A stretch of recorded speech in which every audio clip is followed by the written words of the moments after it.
from the Lakeside Newsroom of the Henrico Citizen, your hometown news source since 2001. This is the Henrico News Minute with publisher Tom Lapis.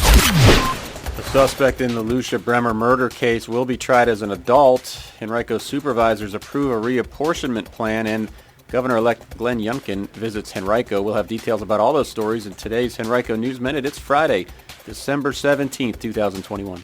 And now for the news. Well, a 15-year-old boy who's accused of murdering 13-year-old Lucia Bremer earlier this year as she walked to her house from Godwin High School in the far West End will be tried as an adult after all.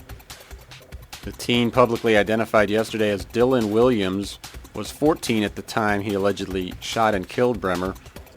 Henrico Commonwealth's attorney Shannon Taylor had sought to try him as an adult originally, but then was overruled by a Henrico judge. Yesterday, a circuit court judge overruled that decision, allowing Williams to be tried as an adult.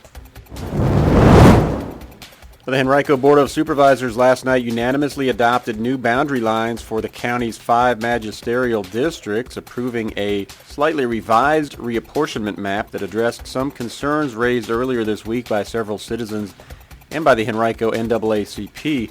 Now, the approved map was designed during a day-long session Tuesday involving county planners and board chair Dan Schmidt of the Brooklyn district. It keeps 3 Fairfield voting precincts, Oakview, Randolph, and Mountain, in that district instead of moving them to the Brooklyn district as the county's original proposal would have done. By doing so, it reduced by about 1% to about 5.5% the collective population deviation among the 5 districts. That's the total amount by which the district's population levels were higher or lower than the ideal population count of 67,000 when compared with the county's original proposal. That goal was a key part of the map proposed Tuesday morning by the NAACP. Now, the adopted plan keeps Fairfield and Varina both majority-minority districts.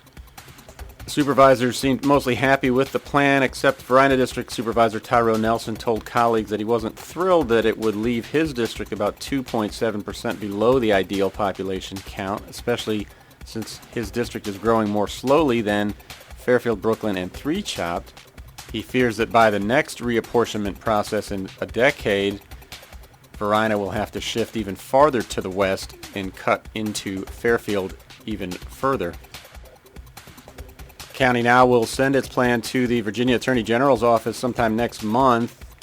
If it earns pre-clearance approval, it will take effect sometime in February.